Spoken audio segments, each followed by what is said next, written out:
தமிழனுடைய பெருமை இது எதையுமே வெளியில் தெரிஞ்சிடக்கூடாதுங்கிறதுல ரொம்ப. இப்போ இந்த படத்தில் 60களில் மாணவர்கள் எப்படி இருந்தாங்க, அவங்களுக்குள் அந்த மொழி உணர்வு எப்படி இருந்ததுன்னு சொல்கிற படம். கேட்கும் போதே சிரிச்சிங்க. இதானே பார்க்குறவனுக்கும் வரும். இதில் என்னையா நீ பண்ணிட்ட, நீ என்ன பண்ணுவ நீ? ஒரு இடத்துல ஒரு மைக்குக்கு முன்னாடி ஒரு பெரியவர் நிற்பார். அவர் கட்டி இருக்கிற வேட்டி திமுக வேட்டி, அவர் தோளில் இருக்கிற துண்டு திமுக துண்டு. அப்போ படத்தில் ஒரு காட்சி இல்லாமல் எப்படி அங்கே ஒருத்தரை கொண்டு நிற்க வைப்பாங்க? முழுக்க திமுக வளரும்போது எவ்வளவு ஒரு வேகத்தோடு வளர்ந்ததுன்னு சொல்கிறது தான் இந்த படத்தினுடைய அடிப்படை சாராம்சம். இந்த படத்துக்கு பெரிய ப்ளஸ்ஸே ஜெயம் ரவி தான் சொல்கிறாங்க, அப்படி நடிச்சிருக்கிறாருன்றாங்க. அதே மாதிரி அதர்வாவுக்கு கொஞ்ச நேரமே வந்தாலும் அற்புதமான ரோல். அவர் மனதிலிருந்து அவரை தூக்கவே முடியாது, அப்படி ஒரு ரோல் பண்ணியிருக்காருன்றாங்க.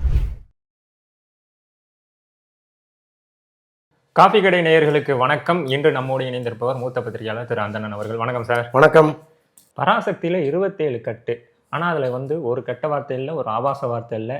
இதெல்லாம் ஏன் சார் கட் பண்ண சொன்னாங்க? இல்லைங்க, இங்கே தமிழனுடைய பெருமை இது எதையுமே வெளியில் தெரிஞ்சிடக்கூடாதுங்கிறதுல ரொம்ப முக்கியமாக பல அதிரடி முடிவுகள்லாம் எடுப்பாங்க, அதிரடி ஆக்ஷன் எடுப்பாங்க. ஒன்றும் இல்லை, கீழடிங்கிற ஒரு இதையே, ஒரு பெரிய விஷயத்தையே எந்த அளவுக்கு மூடி மறைக்கணுமோ அந்த அளவுக்கு மறைக்கணும்லாம் முயற்சிகள் நடந்துச்சு. பட் தமிழக அரசினுடைய ஒரு வேகம், இன்றைக்கி அதை எங்களுடைய உரிமை, நாங்கள் வாழ்ந்த வாழ்க்கை, அதை நாங்கள் விட்டு கொடுக்க மாட்டோம்னு சொல்லி ரொம்ப கவனமாக அதெல்லாம் பண்ணிட்டு இருக்காங்க. அப்போ சந்தர்ப்பம் கிடைக்கும் போதெல்லாம் தமிழனுடைய பெருமை, அவனுடைய போர் குணம் எல்லாத்தையுமே இங்கே மாற்றணுங்கிற ஒரு முயற்சி நடக்குது. அதை நிறுத்து போக வைக்கிற முயற்சி நடக்குது. இப்போ இந்த படத்தில் 60களில் மாணவர்கள் எப்படி இருந்தாங்க, அவங்களுக்குள் அந்த மொழி உணர்வு எப்படி இருந்ததுன்னு சொல்கிற படம் இது. இந்த படத்தில் இவ்வளவு வசனங்கள் இருந்து அது அப்படியே 2026 கடத்தப்பட்டால் என்ன ஆகுதுங்கிற பயம் அவங்களுக்கு கட்டாயமாக வரும். அப்போ எங்கெல்லாம் தட்டணுமோ அங்கெல்லாம் தட்டுங்கன்றாங்க. அது நியாயம் கிடையாது. ஏன்னா நீங்கள் புனைவுன்னா நீங்கள் என்ன வேணாலும் பண்ணலாம், இது கற்பனைங்க, இது எதுக்கு இதில் கொண்டு வரீங்க அப்படின்னு கேட்கலாம். எல்லாமே வரலாறாக இங்கே பதிவாக இருக்கும்போது அதை நீங்கள் மாற்று அப்படின்னா எது அண்ணாதுரைங்கிற பேரை மாற்ற சொல்லுவாங்களா? அவர் எழுதின ஒரு புத்தகத்தின் பேரை மாற்ற சொல்கிறவங்க அண்ணாதுரைங்கிற பேரையே மாற்ற சொல்லுவாங்களா என்னன்னு நமக்கு தெரில. ஸோ அதனால் இதெல்லாம் ரொம்ப தவறாக தான் இருக்குது. நீதி தீ பரவட்டும்ங்கிறத நீதி பரவட்டும்னு மாத்துறதுல இந்த தீங்கிற வார்த்தையில் அவ்வளோ பெரிய பிரச்சனை இருக்கா சார்? இல்லைங்க, இப்போ அவங்களுக்கு இன்னும் மாதம் சம்பளம் கொடுக்குறாங்க, அவங்களுக்கு இன்னும் ஒரு வேலை இருக்குது, எதையாவது ஒன்று பண்ணி ஆகணும்ல. எதுவுமே பண்ணாமல் அங்கே உட்காந்து சம்பளம் வாங்குறதுக்கு அவங்களுக்கும் மனசு கஷ்டமாக இருக்கும்ல. அப்போ இந்த மாதிரி பொருந்தாத விஷயங்களை அவங்க ரொம்ப ரசிச்சு பண்ணிகிட்டு இருக்காங்க. அது கேட்குறவங்களுக்கு, இப்போ உங்களுக்கு கேட்கும் போதே சிரிச்சிங்க. இதானே பார்க்குறவனுக்கும் வரும். இதில் என்னையா நீ பண்ணிட்ட, நீ என்ன பண்ணுவ நீ அப்படின்னு இருக்கும்ல. இதே அவங்களுக்கு புரிய மாட்டேங்குது. ஏன்னா சார், இப்போ தீ பரவட்டுங்கிறது படத்துல இருந்தால் மக்கள் சாதாரணமாக கடந்து போயிருப்பான். இப்போ இந்த வார்த்தை இப்படி மாற்றப்படும் போது அப்போ இன்னும் இந்த வார்த்தையோட வீரியம் பெருசாகல. ஆமாம் ஆமாம் ஆமாம், அதான் அது அவங்களுக்கு புரியல, அவ்வளோதான். இன்னொன்று என்னன்னா சார், சிவகார்த்திகேயன் ஆடியோ லான்ச்லேயும் பேசினாரு, இன்னைக்கும் பேசியிருக்காரு. ஜனநாயகனோட அந்த தள்ளி போன விஷயம் அது எதிர்பாராதது. பராசக்தி படம் எந்த கட்சி சார்ந்த படம் இல்லைன்னு சொல்றாரு. இதை எப்படி பார்க்குறீங்க? நான் ரெண்டாவது சொன்னதை நம்ம ஒத்துக்க முடியாது. ஏன்னா வள்ளூர் கோட்டத்தில் பராசக்தி படத்தினுடைய கண்காட்சி நடந்துச்சு. நீங்கள் அந்த கண்காட்சியை பார்த்தீங்கன்னா தெரியும். ஒரு இடத்துல ஒரு மைக்குக்கு முன்னாடி ஒரு பெரியவர் நிற்பார். அவர் கட்டி இருக்கிற வேட்டி திமுக வேட்டி, அவர் தோளில் இருக்கிற துண்டு திமுக துண்டு. அப்போ படத்தில் ஒரு காட்சி இல்லாமல் எப்படி அங்கே ஒருத்தரை கொண்டு நிற்க வைப்பாங்க? அப்போ எப்படி படத்தில் கட்சி இல்லைன்னு அவர் சொன்னாருன்னு நமக்கு புரியல. முழுக்க திமுக வளரும்போது எவ்வளவு ஒரு வேகத்தோடு வளர்ந்ததுன்னு சொல்கிறது தான் இந்த படத்தினுடைய அடிப்படை சாராம்சம்.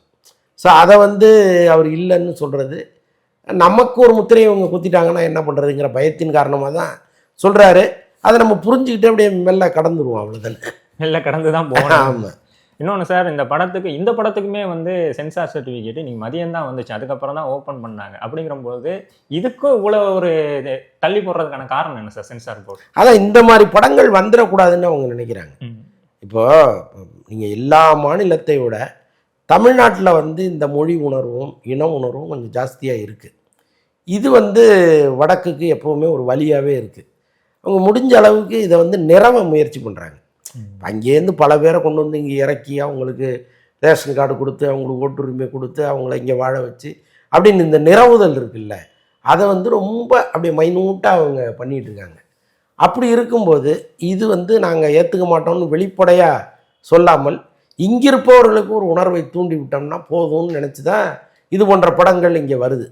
ஸோ அப்போ அந்த படங்களுக்கு நம்மளால் முடிஞ்ச அளவுக்கு குடைச்சல் கொடுப்போம்.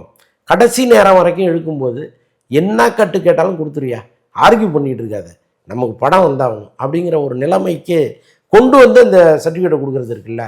ஸோ அதைத்தான் அவங்க விரும்புகிறாங்க. ஸோ அதன் காரணமாக தான் இவ்வளவு நேரம் அதை இழுக்கடிச்சு அந்த முதல் நாள் வரைக்கும் அவங்களுக்கு எவ்வளோ பதட்டம் இருக்கும் பாருங்கள். தயாரிப்பாளர் வந்து அந்த படக்குழுவை ஒவ்வொரு மாவட்டமாக அனுப்புகிறாரு. மதுரைக்கு அனுப்புகிறாரு, கோயம்புத்தூர் அனுப்புகிறாரு, இந்த பக்கம் வெளி மாநிலங்களுக்கு போகிறாங்க. ஸோ அப்படி வந்து அனுப்பும்போது எவ்வளவு செலவாகும்னு நினைக்கிறீங்க? இப்போ படத்தில் நடித்த நடிகராகட்டும் நடிகையாகட்டும் இப்போ ஸ்ரீலீலா இருக்காங்க. இப்போ கோயம்புத்தூர் போங்கன்னா சும்மா போயிடுவாங்களா? நம்ம படத்தில் நடிச்சிருக்கோம், நமக்கு ஒரு கடமை இருக்குன்னு போயிடுவாங்களா? அதுக்கு ஒரு தனி பில் போடுவாங்க. ஆமாம், ப்ரொமோஷனுக்குன்னு ஒரு பில் போடுவாங்க, அவங்களுக்கு காஸ்டியூம் வாங்குறதுக்குன்னு ஒரு பில்லு, அவங்க கூட போகிற கும்பலுக்கு ஒரு பில்லு, அங்கே தங்குறதுக்கு ஒரு பில்லு. அப்போ நீங்கள் யோசிச்சு பார்த்தீங்கன்னா அதுவே பல கோடிகள் செலவாகும் இவங்களை ப்ரொமோஷனுக்கு அனுப்புறதுக்கே. அப்போ அதையெல்லாம் ஒருத்தர் ஒரு பக்கம் பண்ணிகிட்டே இருக்காரு, இன்னொரு பக்கம் பயம் இருக்கும், சர்டிஃபிகேட் கொடுத்துருவாங்களா, படம் ரிலீஸ் ஆயிருமா, இந்த பயத்தோடய ஒருத்தர் ஒரு வேலையை செய்கிறதுங்கிறது எவ்வளோ பெரிய கொடுமை.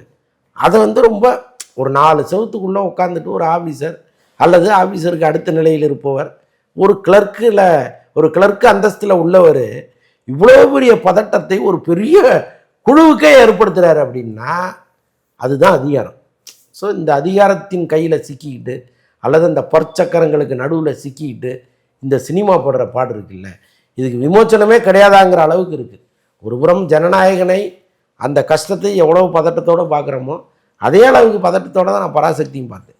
இன்னொரு விமர்சனமும் சமூக வலைதளங்களில் வருது. படத்தை இயக்குனது ஒரு தெலுங்கர், அதில் நடித்த நடிகை ஒரு தெலுங்கர், நடிகர் தெலுங்கர், ப்ரொடியூசர் தெலுங்கர், இவங்கெல்லாம் சேர்ந்து தமிழை வளர்க்குறதுக்கு ஒரு படம் எடுக்கிறாங்கப்பாங்கிற ஒரு விமர்சனம் வருது சார். இதை எப்படி பார்க்குறீங்க? அதை ஏற்றுக்கொள்ளவே முடியாதுங்க. யாரெல்லாம் வேற்று மொழியினரோ அவங்க நம் தமிழின் பெருமையை தெரிஞ்சுக்கிட்டு அதை உயர்த்த பாடுபடுறாங்கங்கிற பார்வையோடு தான் அதை நீங்கள் பார்க்கணும். அது வந்து அதை எப்படி தெலுங்கர்னு நீங்கள் பார்ப்பீங்க? இப்போ கார்டுவல் போப்புன்னு ஒருத்தர் இங்கே இருந்தார். பழமையான ஓலைச்சுவடிகளை பிரிண்ட் பண்ணி கொடுத்தவர் அவர். அவரை வந்து நம்ம தமிழறிஞர்னு ஒத்துக்கிட்டோம் இல்லையா? தமிழை இங்கே கற்றுக்கிட்டு தமிழின் பெருமைகளை இன்னைக்கு வரைக்கும் அது வரலாறாக இருக்குன்னா அதுக்கு அவர் ஒரு பெரிய காரணமாக இருக்கார். அவர் நீங்கள் ஆங்கிலேயர்னு ஒதுக்கிட முடியுமா? அப்போ எந்த மொழியை சார்ந்தவராக இருந்தாலும் அவருடைய தாய்மொழி எதுவாக இருந்தாலும் தமிழுக்கு ஏதோ ஒரு வகையில் தொண்டு செஞ்சாங்கன்னா அந்த தொண்டையும் அந்த அதை வந்து நம்ம மதிக்க கற்றுக்கணும். அதை விட்டு நீ தெலுங்க நீ கன்னடான்னு பேசுகிறதுல எந்த அர்த்தமுமே கிடையாது. அதை வந்து நான் வன்மையாக கண்டிக்கிறேன். அப்படி யாரையுமே சொல்லக்கூடாது. இன்னொரு விஷயம் சார், இன்னைக்கு ஜெயம் ரவி அவர்கள் ஒரு வீடியோ போட்டிருக்காரு. நீ ஏன் வில்லனா நடிச்சுன்னு அவரை பார்த்து அவரை கேட்குற மாதிரி ஒரு டபுள் ஆக்ஷன் ரோலில் வச்சு ஒரு வீடியோ போட்டிருக்காரு.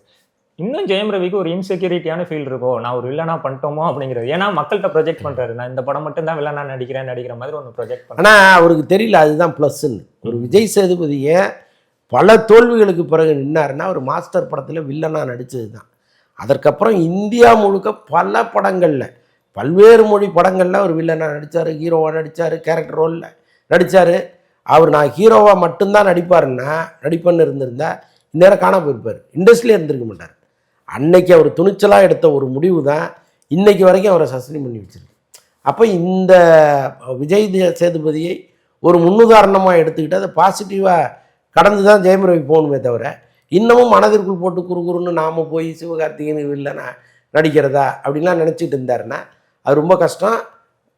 என்ன கேரக்டர் கொடுத்தாலும் அதாவது மற்ற மொழிகளில் தமிழில் ஹீரோவாக நடிங்க, நேரடி வில்லனாக நடிக்க வேண்டிய அவசியம் இல்லை. ஆனால் பிற மொழிகளில் வாய்ப்பு வரும், வில்லனாக நடிக்கக்கூடிய வாய்ப்புகள்லாம் வரும், அதெல்லாம் பண்ணலாமே அவர். இப்போ ட்ரெய்லரில் ஜெயம் ரவி பயங்கரமாக பண்ணியிருக்காரு சார். ஆமாம், மிரட்டி விட்டுருக்காரு சார். இல்லை, இந்த படத்துக்கு பெரிய ப்ளஸ்ஸே ஜெயம் ரவி தான் சொல்கிறாங்க, அப்படி நடிச்சிருக்கிறாருன்றாங்க. அதே மாதிரி அதர்வாவுக்கு வந்து கொஞ்ச நேரமே வந்தாலும் அற்புதமான ரோல், அவர் மனதிலிருந்து அவரை தூக்கவே முடியாது, அப்படி ஒரு ரோல் பண்ணியிருக்காருன்றாங்க. ஓகே சார், ஓவராலாக பராசக்தி என்ன மாதிரியான எதிர்பார்ப்பை சார் உங்களுக்கு ஏற்படுத்தியிருக்கு? இப்போ நம்ம பேசிகிட்டு இருக்கிற நேரத்துலேருந்து ஒரு 18 மணி நேரம் கழிச்சா படத்தை பார்த்துடலாம். ஓகே. ஸோ அதனால் வெயிட் பண்ணி நம்ம அதை பற்றி பேசுவோம். ஏன்னா ஒரு படம் வருவதற்கு முன்னாடி நாம் கணித்து பேசுவதுங்கிறது. ஓகே சார், கருத்துக்களை பயந்துக்கிட்டது நன்றி. நன்றி.